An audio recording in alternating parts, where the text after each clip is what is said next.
Hello everyone. Last class में हम लोगों ने चैप्टर नंबर 1 खत्म किया था जिसका नाम नंबर सिस्टम था और बहुत ही प्यारी और बहुत ही डिटेल्ड सीरीज हमने बनाई थी। तो जिस बच्चे ने अभी तक चैप्टर नंबर 1 नहीं देखा तो यार वो वहाँ से देख सकते हैं और आपको देखना भी चाहिए क्योंकि बहुत ही डिटेल में हर चीज़ समझाई गई है। फिलहाल के लिए आज हम शुरू करने जा रहे हैं क्लास 9 का चैप्टर नंबर 2 जिसका नाम है पॉलिनोमियल्स। तो चलिए शुरू करते हैं।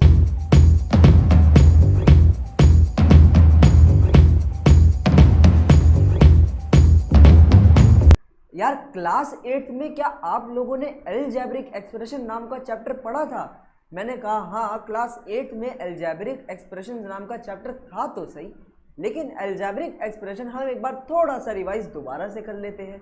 तो भाई अलजेब्रिक एक्सप्रेशन में हमने क्या पढ़ा था?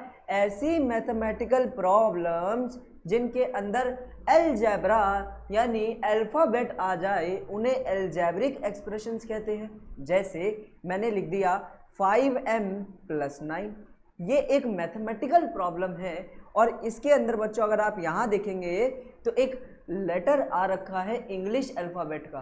तो किसी भी क्वेश्चन किसी भी प्रॉब्लम के अंदर हमारे इंग्लिश के अल्फ़ाबेट से कोई भी लेटर आ जाए ABCDEFGHXYZ तो उसे हम अलजेब्रिक एक्सप्रेशन कहते हैं। अच्छा, क्लास 8 में हमने ये भी पढ़ा था कि अलजेब्रिक एक्सप्रेशन हमारी 4 तरीके की होती हैं। अच्छा, वो 4 तरीके बड़ी ध्यान से डिस्कस कर लेते हैं। सबसे पहला हमने पढ़ा था मोनोमियल्स। बच्चों हमने मोनोमियल्स में पढ़ा था मोनोमियल्स ऐसी अलजेब्रिक एक्सप्रेशंस होती हैं जिनके अंदर सिर्फ एक टर्म होती है। ध्यान से देखेंगे, ऐसी अलजेब्रिक एक्सप्रेशन जिसके अंदर सिर्फ एक टर्म हो। इस एक टर्म की जगह मैं कोई भी नंबर लिख सकता हूँ, जैसे 7m² -9x 35yz, तो ये मेरा एक मोनोमियल होगा। तो मोनोमियल ऐसी अलजेब्रिक एक्सप्रेशन होती है बच्चों जिसके अंदर सिर्फ और सिर्फ क्या, एक ही टर्म होती है, एक ही टर्म होती है, एक ही टर्म होती है। तो जिस एक्सप्रेशन के अंदर एक ही टर्म हो बच्चों उसे हम मोनोमियल्स कहते हैं। मोनोमियल के बाद बच्चों हमने पढ़ा था second type of algebraic expression जो था बायनोमियल। बायनोमियल हमने पढ़ा था कि ऐसी अलजेब्रिक एक्सप्रेशंस जिनके अंदर सिर्फ और सिर्फ दो टर्म्स हो उन्हें हम बायनोमियल कहते हैं। जैसे याद रखेंगे, इसके अंदर सिर्फ दो टर्म्स होती हैं, बीच में प्लस या माइनस कोई भी साइन आ सकता है। जैसे मैंने लिखा 7m + 8। अब यहाँ पर देखेंगे तो एक टर्म मेरी ये हो गई, बीच में प्लस, और एक टर्म मेरी ये हो गई। यहाँ पर दो टर्म्स हैं तो ये क्या है, एक बायनोमियल है। मैंने कहा ओके। अच्छा, ऐसे भी लिख सकते हैं क्या? मैंने कहा हाँ, बीच में माइनस है, एक टर्म मेरी ये है, एक टर्म मेरी ये है और ये बन गया मेरा बायनोमियल। बायनोमियल के बाद जो हमने तीसरा पढ़ा था बच्चों वो था ट्राइनोमियल। ट्राइनोमियल बच्चों ऐसी एक्सप्रेशन होती है जिसके अंदर 3 टर्म्स मौजूद होती हैं। अभी तक 2 थी तो बायनोमियल कहते थे, एक थी तो मोनोमियल कहते थे, अब 3 है तो ट्राइनोमियल कहते हैं। बीच में प्लस या माइनस कोई भी साइन आ सकता है, जैसे 7x² -9m + 5। अब यहाँ देख रहा हूँ एक टर्म मेरी ये है, एक ये है, एक ये है, बीच में एक माइनस और एक प्लस है। तो ऐसी अलजेब्रिक एक्सप्रेशन जिसके अंदर कितनी टर्म्स हो बच्चों? 3 टर्म्स हो, ऐसी अलजेब्रिक एक्सप्रेशन को हम क्या कहते हैं? ट्राइनोमियल कहते हैं। चौथा हमने पढ़ा था, जो चौथा टाइप होता है अलजेब्रिक एक्सप्रेशन का वो होता है हमारा पॉलिनोमियल्स। भाई पॉलिनोमियल्स एक बहुत वास्ट टॉपिक है, एक बहुत बड़ा टॉपिक है। तो आइए चलिए क्लास 9th में हम चैप्टर नंबर 2 के अंदर पढ़ने वाले हैं कि पॉलिनोमियल्स होता क्या है। अब अगर आप देखेंगे तो यहाँ पर मैंने पॉलिनोमियल्स की एक अलजेब्रिक एक्सप्रेशन लिखी है। सर ये क्या लिख दिया? ये तो बहुत बड़ा सा लग रहा है और देखकर बड़ा डर भी लग रहा है। कोई दिक्कत वाली बात नहीं है यार, पहले आराम से समझेंगे कि चीज़ क्या है। तो भाई याद रखेंगे, ये जो बड़ी सी चीज़ यहाँ पर लिखी है ये क्या है? एक जनरल फॉर्म है। जनरल फॉर्म से क्या मतलब है आपका भैया? भाई मतलब हर पॉलिनोमियल को हम इस फॉर्म के अंदर लिख सकते हैं, ठीक है। अब इसके अंदर आपको बहुत सारे लेटर्स, बहुत सारे नंबर्स दिख रहे होंगे, उनके बारे में भी हम जान लेते हैं। अब तक हमने ये जान लिया कि ये पॉलिनोमियल्स की क्या है, जनरल फॉर्म, यानी हर पॉलिनोमियल को हम इस फॉर्म के अंदर ला सकते हैं। अच्छा यहाँ पर ये जो आपको ए, ये जो बी, सी और डी दिखाई पड़ रहा है बच्चों, आप इसकी जगह कोई भी नंबर पुट कर सकते हैं, ठीक है। इस ए, बी, सी और डी की जगह आप कोई भी नंबर पुट कर सकते हैं। दूसरी बात ये कि आप देखेंगे कि यहाँ पर जो पावर है वो डिक्रीजिंग ऑर्डर के अंदर दिखाई पड़ेगी। समझ नहीं आई बात? यहाँ पे पावर n है, फिर n-1 हो गई, फिर n-2 हो गई। चलिए एक पल के लिए मान लेते हैं, देखिए मान लेते हैं कि n मेरा 5 है ना। तो मैंने कहा n-1 कितना होगा, 5 - 1 विच इज इक्वल टू 4। मैंने कहा n-2 कितना होगा, 5 - 2 विच इज इक्वल टू 3। तो आप देख रहे हैं कि जो आपकी पावर्स है बच्चों, ये आपकी एक डिक्रीजिंग ऑर्डर यानी एक घटते हुए क्रम के अंदर जा रही है। पहले 5, 4, 3, 2, 1, आखिर में 0, है ना। बात समझ आ रही है? तो पॉलिनोमियल्स के अंदर जो पावर है वो एक डिक्रीजिंग ऑर्डर में दिखाई पड़ती है हमें। तीसरी चीज जो आप लोगों को ध्यान में रखनी है वो है वेरिएबल। अब यहाँ पर आप देखेंगे कि यहाँ पर आपको एक x दिखाई पड़ रहा है, यहाँ पर भी आपको x दिखाई पड़ रहा है और यहाँ पर भी x दिखाई पड़ रहा है। ये x जो है वो इस पॉलिनोमियल का वेरिएबल है। वेरिएबल मतलब अल्फ़ाबेट कह लो, कोई लेटर कह लो, A B C D E F G H कुछ भी हो सकता है। अच्छा, अब थोड़ा बहुत इसको समराइज करने की कोशिश करते हैं। अब तक हमने क्या देखा, एक एग्जाम्पल से समझते हैं, ठीक है। मैंने यहाँ पर एक छोटा सा पॉलिनोमियल लिख रहा हूँ, चलो छोटी सी एक अलजेब्रिक एक्सप्रेशन लिख रहा हूँ। जरा ध्यान से देखेंगे इस अलजेब्रिक एक्सप्रेशन को। तो मैंने कहा मैंने यहाँ पर एक अलजेब्रिक एक्सप्रेशन लिख दी, क्या ये एक पॉलिनोमियल है? मैंने कहा छोटी छोटी चीज़ें जो मेरे को ध्यान में रखनी है वो देखता हूँ। क्या मैंने ए बी सी डी की जगह कोई भी नंबर डाला हुआ है? मैंने कहा हाँ, ए बी सी डी की जगह मैंने कोई भी नंबर डाला हुआ है। दूसरी बात, मैं देख रहा हूँ पावर्स यहाँ पर एक डिक्रीजिंग ऑर्डर में दिख रही है, 4, 3, 2, 1। तो ये एक पॉलिनोमियल है। क्या बात समझ आ रही है? मैंने कहा हाँ, थोड़ी थोड़ी आ रही है। एक एग्जाम्पल और ले लेते हैं तो अच्छे से आ जाएगी। मैंने कहा एक एग्जाम्पल में मैंने लिया 2x² + 5x + 7। क्या ये एक पॉलिनोमियल है? मैंने कहा हाँ, ये एक पॉलिनोमियल है।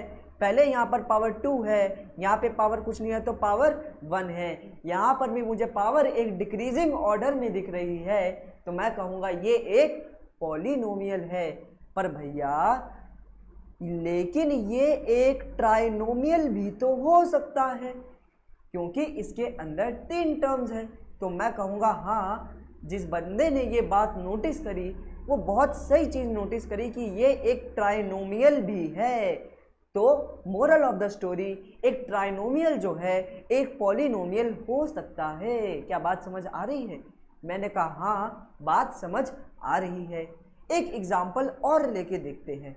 मैंने कहा कि 7x³ + 2x² 2, क्या ये एक पॉलिनोमियल है? मैंने कहा हाँ, यहाँ पर भी मुझे पावर जो है एक डिक्रीजिंग ऑर्डर में दिख रही है, लेकिन 3, 2, 1 तो दिखाई नहीं दे रहा। तो क्या मैं इसे ऐसे लिख सकता हूँ 0x + 0? हाँ, अब तो दिखाई पड़ रहा है। देखिए 0x तो मेरा 0 के बराबर होगा, तो आंसर तो एक तरह से 0 ही आ जाएगा। तो मैंने कहा हाँ, तो मैंने यहाँ पर क्या देखा, ये भी एक पॉलिनोमियल हो सकता है। पावर्स डिक्रीजिंग ऑर्डर में दिख रही है, पहले 3 है फिर 2 हो गई है। लेकिन भैया ये तो एक बाइनोमियल भी है। क्या? ये तो एक बाइनोमियल भी है। तो इससे हमें ये भी पता लगता है, बाइनोमियल अभी बताया था ना जिसके अंदर 2 टर्म्स हो, इससे हमें ये भी पता लगता है कि एक बाइनोमियल भी एक पॉलिनोमियल हो सकता है। क्या बात समझ आ रही है? मैंने कहा हाँ, बात तो समझ आ रही है। आगे देखेंगे तो एक एग्जाम्पल और लेंगे, जितने लेंगे उतनी आसानी से आपको समझ आएगा। मैंने कहा y की पावर 3 क्या ये एक पॉलिनोमियल है? मैंने कहा यहाँ तो पावर डिक्रीजिंग ऑर्डर में नहीं दिख रही है, तो क्या ये एक पॉलिनोमियल है? मैंने कहा बड़ी ध्यान से देखिए, क्या मैं इसको ऐसे लिख दूँ?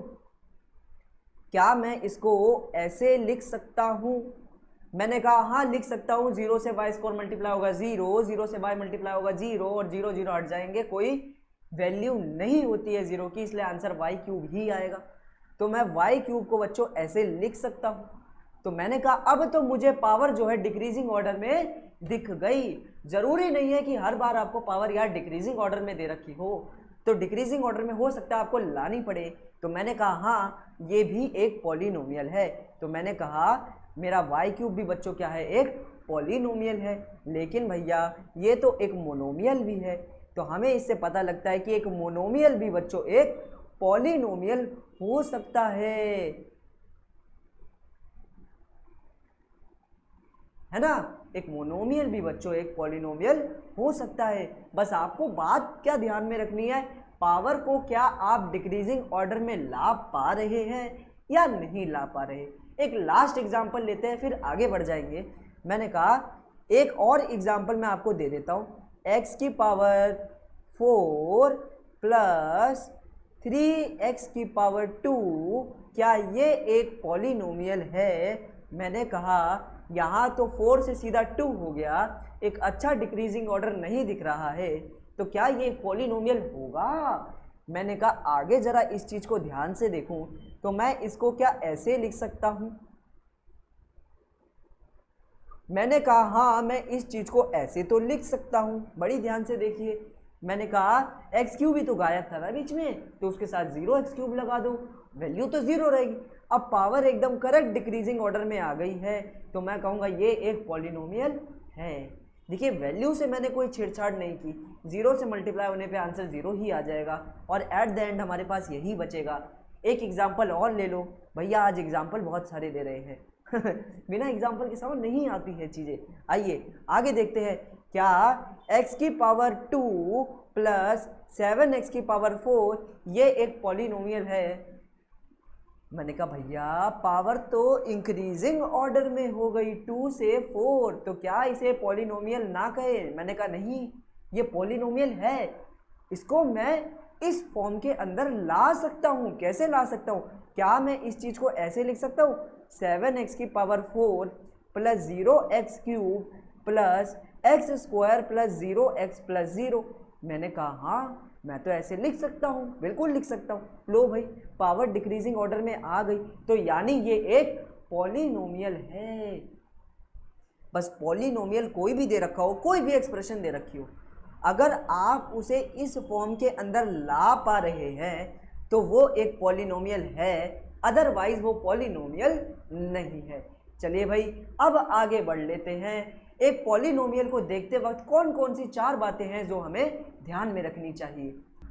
पहली बात, हमेशा ध्यान रखें कि किसी भी पॉलिनोमियल के अंदर जो पावर होगी वो नेगेटिव नहीं हो सकती। जैसे अगर मैं आपको दे दूं 3x की पावर -4 प्लस 5x की power -3 plus 2x square plus x plus 9, मैंने कहा यहाँ पर मैं देखूंगा कि मेरी पावर बच्चों क्या है, नेगेटिव में है, इसलिए मैं कह सकता हूँ कि ये मेरा पॉलिनोमियल नहीं है। पॉलिनोमियल का ये एक लॉ है कि कभी भी जो पावर होगी बच्चों वो आपकी नेगेटिव नहीं हो सकती। पावर नेगेटिव हो गई तो ये मेरा पॉलिनोमियल नहीं होगा। अच्छा भैया ये बात तो हम बड़ी ही ध्यान में रखेंगे। दूसरी बात जो आपको ध्यान में रखनी है कि पावर जो है कभी भी फ्रैक्शन की फॉर्म में नहीं होनी चाहिए। कहीं आपको ऐसा दे दे कि 5x की पावर 1/3 प्लस 2x की पावर 1/2 प्लस x की पावर 1 प्लस 6। मैंने कहा यहाँ पर मुझे पावर जो है फ्रैक्शन के अंदर दिख रही है, तो मैं क्या कहूँगा कि ये मेरा पॉलिनोमियल नहीं है। पॉलिनोमियल के अंदर पावर ना ही नेगेटिव हो ना ही फ्रैक्शन के अंदर हो। अगर फ्रैक्शन और नेगेटिव दे रखी है पावर तो वो मेरा पॉलिनोमियल नहीं होगा। चलिए भाई तीसरा पॉइंट एक बार देख लेते हैं। तीसरा पॉइंट हमसे कह रहा है कि बच्चों वेरिएबल जो है कभी भी डिनोमिनेटर में नहीं होना चाहिए। कहीं आपको ऐसा दे दे कि y की पावर 4 प्लस 1/y, क्या ये एक पॉलिनोमियल है? तो मैं कहूँगा कि यहाँ पे मेरा वेरिएबल, मेरा अल्फ़ाबेट मेरे को डिनोमिनेटर में दे रखा है, तो ये एक पॉलिनोमियल नहीं है। अच्छा भैया, डिनोमिनेटर में होने से क्या दिक्कत है? मैंने कहा आपने छोटी क्लासेस में पढ़ा होगा, जब भी हम किसी भी नंबर का रेसिप्रोकल करते हैं तो उसकी पावर बच्चों नेगेटिव हो जाती है। पढ़ रखा होगा? मैंने कहा हाँ, पढ़ तो रखा है। अब इसी नंबर को आप ले लो, अगर यहाँ मैं इसका रेसिप्रोकल करूँ तो ये बिल्कुल ऐसे बन जाएगा और इसकी पावर नेगेटिव हो जाएगी। और मैंने पढ़ा था पॉलिनोमियल्स के अंदर पावर कभी भी नेगेटिव नहीं होती है। अच्छा, तो कभी भी आपके डिनोमिनेटर के अंदर आपका वेरिएबल आ जाए तो वो आपका पॉलिनोमियल नहीं होगा। चलिए भाई, चौथी बात जो आपको ध्यान में रखनी है, वो चौथी बात ये है कि भाई आपका वेरिएबल कभी भी अंडर रूट के अंदर नहीं होगा। जैसे आपको बोल दिया जाए t की पावर 4 प्लस रूट टी, क्या ये आपका एक पॉलिनोमियल है? चलो मान लो 3√t दे रखा है, तो क्या ये आपका एक पॉलिनोमियल है? मैं कहूँगा मेरा वेरिएबल मुझे एक रूट में दिखाई पड़ रहा है, तो ये मेरा पॉलिनोमियल नहीं है। एक एग्जाम्पल और लेते हैं थोड़ा सा, है ना। मैंने कहा √5 प्लस t√2, ये एक पॉलिनोमियल है या नहीं? मैंने कहा यहाँ मेरे को नंबर रूट में दिख रहा है, मैंने कहा यहाँ मेरे को नंबर रूट में दिख रहा है लेकिन वेरिएबल खाली है, तो ये मेरा पॉलिनोमियल है। रूट जो है नंबर पे हो चलेगा लेकिन वेरिएबल पे हो नहीं चलेगा। चार बातें एक बार फिर से रिवाइज कर लेते हैं। पहली थी पावर नेगेटिव नहीं होनी चाहिए, दूसरा था पावर फ्रैक्शन में नहीं होनी चाहिए, वेरिएबल डिनोमिनेटर में नहीं होना चाहिए, और साथ ही साथ वेरिएबल अंडर रूट में नहीं होना चाहिए। आशा करते हैं आपको समझ आ गया होगा पॉलिनोमियल होते क्या है, पॉलिनोमियल किस फॉर्म में पाए जाते हैं। अच्छा, पॉलिनोमियल को किस तरह से हम जनरल फॉर्म के अंदर लाए, साथ ही साथ कौन सी चार बातें हैं जो हमें पॉलिनोमियल को ढूंढते वक्त ध्यान में रखनी है। चलिए भाई, बढ़ चलते अपने नेक्स्ट कॉन्सेप्ट की तरफ। तो भाई नेक्स्ट कॉन्सेप्ट अगर हम देखेंगे तो कह रहा है types of polynomials in one variable. अच्छा, जिस तरह हमारी अलजेब्रिक एक्सप्रेशन बच्चों चार तरीके की होती थी, मोनोमियल, बाइनोमियल, ट्राइनोमियल और पॉलिनोमियल, वैसे ही पॉलिनोमियल भी हमारे कई तरीके के हो सकते हैं। वैसे होते बहुत सारे तरीके के हैं लेकिन आपके कोर्स में सिर्फ 5 है, तो 5 में भाई सबसे पहला पॉलिनोमियल आ रहा है जीरो पॉलिनोमियल। भाई जीरो पॉलिनोमियल और कुछ नहीं, क्या होता है आपका ज़ीरो होता है, ज़ीरो ही हमारा ज़ीरो पॉलिनोमियल होता है। अच्छा, ज़ीरो पॉलिनोमियल के बाद बच्चों हमारा आता है कांस्टेंट पॉलिनोमियल। बच्चों कांस्टेंट का मतलब होता है हमारे नंबर्स, कोई भी नंबर उठा लो, 1, 2, 3, -1, -2, -3, कोई भी नंबर उठा लो, ये सारे हमारे बच्चों क्या है, कांस्टेंट पॉलिनोमियल है। अच्छा, एक मैं कांस्टेंट पॉलिनोमियल ले लेता हूँ, जैसे मैंने एक 5 कांस्टेंट पॉलिनोमियल ले लिया। अच्छा, मैंने कहा इसके अंदर तो कोई वेरिएबल ही नहीं है। मैंने कहा तो क्या मैं यहाँ पे 5 के साथ x की पावर 0 लगा सकता हूँ? लेकिन भैया क्यों? क्योंकि आपने 8th क्लास में पढ़ा है कि x की पावर 0 किसके बराबर होता है, 1 के बराबर होता है। x की पावर 0 बच्चों किसके बराबर होगा, 1 के बराबर होगा। तो क्या मैं इसको ऐसे लिख पाऊंगा 5 × 1? देखो मैंने x की पावर 0 की जगह 1 लिख दिया और आंसर आ गया 5, यानी मैं 5 को 5 × x की पावर 0 लिख सकता हूं। तो आप यहां पर देख पाएंगे कि कांस्टेंट पॉलिनोमियल के अंदर जो वेरिएबल की हाईएस्ट पावर होती है वो होती है 0, है ना। जो कांस्टेंट पॉलिनोमियल है उसके अंदर वेरिएबल की सबसे बड़ी पावर जो होगी वो 0 होगी। यार, हाईएस्ट पावर को मैथमेटिक्स में डिग्री के नाम से भी जानते हैं, ठीक है। अच्छा, उसके बाद अगर हम देखेंगे तो आ जाता है हमारा लीनियर पॉलिनोमियल। तो बच्चों, लीनियर पॉलिनोमियल एक ऐसा पॉलिनोमियल जिसमें वेरिएबल की हाईएस्ट पावर या कह लो डिग्री जो है वो 1 होती है। जैसे मैंने एक एक लीनियर पॉलिनोमियल लिखा, यहाँ पे x की हाईएस्ट पावर क्या है बच्चों, 1 है, तो यानी ये क्या है, एक लीनियर पॉलिनोमियल है। ऐसे ही मैं यहाँ पर भी लिख सकता हूँ m-2, यहाँ पर भी आपकी वेरिएबल की हाईएस्ट पावर क्या है बच्चों, 1 है, तो जहां आपकी वेरिएबल की हाईएस्ट पावर या कह लो डिग्री जो है 1 हो जाए वो आपका लीनियर पॉलिनोमियल होता है। अच्छा, एक बात हम आपको बताना भूल गए थे कि जो हमारा ज़ीरो पॉलिनोमियल होता है बच्चों, उसकी जो हाईएस्ट पावर या कह लो जो डिग्री होती है वो होती है नॉट डिफाइंड। लिखना हो लिख लो, नॉट डिफाइंड, यानी आज तक इसकी डिग्री कोई भी नहीं निकाल पाया है। इसके साथ वेरिएबल की हाईएस्ट पावर क्या होगी कोई भी नहीं जानता, ठीक है, आज तक कोई मैथमेटिशियन नहीं निकाल पाया। तो याद रखेंगे ज़ीरो पॉलिनोमियल की जो हाईएस्ट पावर होगी वेरिएबल की वो होगी नॉट डिफाइंड। आज तक कोई मैथमेटिशियन उस वेरिएबल की हाईएस्ट पावर को नहीं निकाल पाया है। अच्छा, लीनियर पॉलिनोमियल हम पढ़ रहे थे जिसके अंदर वेरिएबल की हाईएस्ट पावर 1 होती है। उसके बाद आता है हमारा बच्चों क्वाड्रेटिक पॉलिनोमियल। अच्छा, ये क्वाड्रेटिक पॉलिनोमियल क्या होता है बच्चों? क्वाड्रेटिक पॉलिनोमियल ऐसा पॉलिनोमियल जिसके अंदर हाईएस्ट पावर या कह लो डिग्री जो है वो 2 होती है। जैसे हमारी ज़ीरो पॉलिनोमियल की डिग्री नहीं पता थी, नॉट डिफाइंड थी, कांस्टेंट पॉलिनोमियल की डिग्री 0 थी, लीनियर पॉलिनोमियल की डिग्री 1 थी, वैसे ही क्वाड्रेटिक पॉलिनोमियल की डिग्री क्या होती है बच्चों? 2 होती है। अच्छा, तो मैं कहूँगा क्या यहाँ पर देखना, एक एग्जाम्पल लिख रहा हूँ मैं, x² + 4। मैं देख रहा हूँ यहाँ पे वेरिएबल की हाईएस्ट पावर क्या है बच्चों? 2 है। तो यानी ये क्या है? एक क्वाड्रेटिक पॉलिनोमियल है। एक एग्जाम्पल और लिखता हूँ, x² + 2x + 1। अब मैं देख रहा हूँ x की पावर यहाँ पे 1 भी है और x की पावर यहाँ पे 2 भी है, दो है। लेकिन हमें देखनी कौन सी है बच्चों? हमें देखनी है हाईएस्ट पावर। हाईएस्ट पावर यहाँ पर क्या है बच्चों? 2। बड़ी वाली पावर क्या है? 2। तो यानी ये एक क्वाड्रेटिक पॉलिनोमियल है।